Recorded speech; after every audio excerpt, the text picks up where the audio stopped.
Hello everyone, my name is Grant Matthew Zay Moribus at ituturo ko sa inyo ang ellipse. So, ano nga bang ellipse? An ellipse is determined by a constant and two fixed points, each called a focus point. Una is i-identify natin kung saan ang pinakamataas na number. Ito yung given natin, x squared over 25 plus y squared over 9 is equals to 1. Dapat mataas ang value ng a kesa sa b.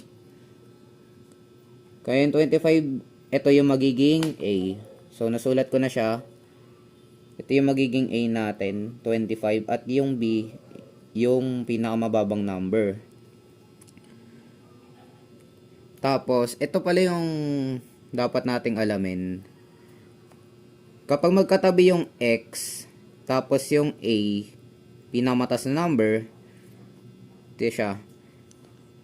X and a ay magiging horizontal. Pag y and a naman, magiging siyang vertical.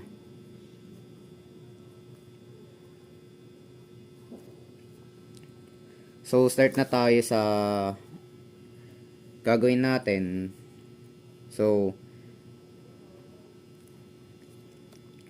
ang a natin, a squared is equals to 25.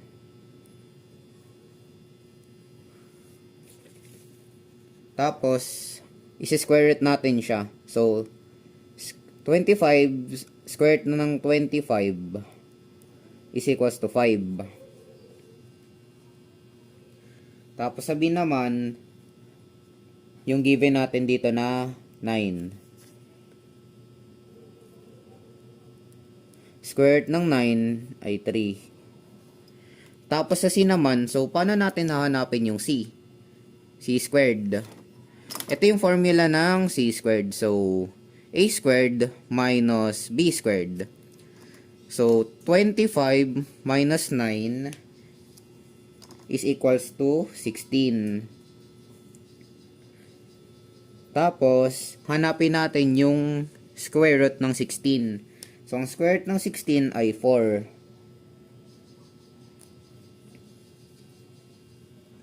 Yan, nakikita nyo guys. So, bago natin yung simulan, sa graphing na tayo. Kung saan ang major axis natin at yung vortex, doon natin hanapin ang focus point natin. Una, sisimula tayo dito sa a squared. Dahil na compute na natin sila lahat at horizontal yung orientation natin dahil dito sa x and a, dahil mataas yung 25 siya yung a. So, may 5. So, bilang na tayo ng 1, 2, 3, 4, 5. So, sulatan na natin dito. Markahan na natin. Sa kabila din, 1, 2, 3, 4, 5. Then, yun naman tayo sa p squared. Ito na yun, nakompute na natin yung 3. So, 1, 2, 3. Yan. Then, sa baba din, 1, 2, 3. Yun. Ang gagawin lang natin dito ay itong c squared, ito na yung 4. So, horizontal tayo, bilang tayo ng 1, 2, 3, 4. Kasi yun yung given. Tutakan lang natin. Tapos, 1, 2, 3, 4. Dito rin. Yan. Tapos, ang huli natin gagawin is yung latus rectum naman. So, paano ba natin makukuha yung latus rectum? Equals lang natin siya sa b squared over a. B squared natin ay 9. Ta b squared 9. Equals natin sa 9.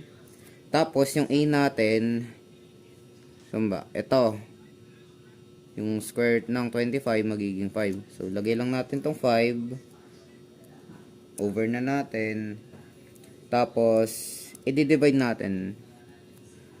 Pag na-compute nyo na siya sa calculator, ang kakalabasan yan is 1.8. Yan. Dito siya sa focus natin. So, ano nga ba yung focus natin? Ito yung focus natin. Focus 1, tapos focus 2. Yan, focus 2 yan.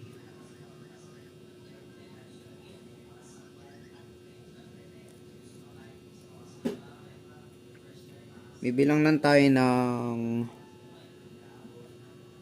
1.2. So, 1, tapos ito yung 2. Babaan lang natin siya ng onte. Isipin lang natin na ito ay 1.8.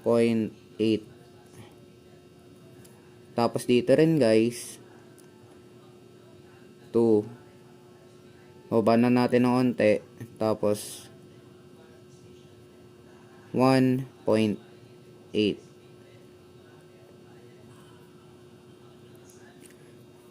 Sulatan na rin natin tong ibang to. Ito ay 5. Para di po kayo malito. 5 din dito, 5 din. 5.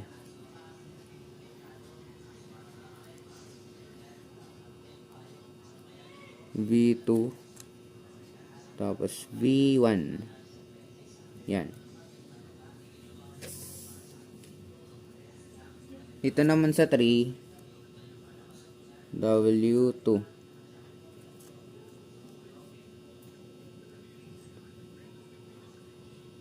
W1.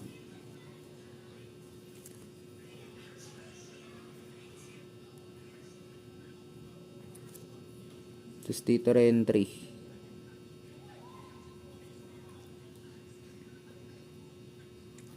Tapos ngayon ay graphing na tayo. Yung graphing kasi may namali lang. So, sana may natutunan kayo guys. Yun lang. Kung di nyo na gets, watch na lang kayo sa mga tutorial.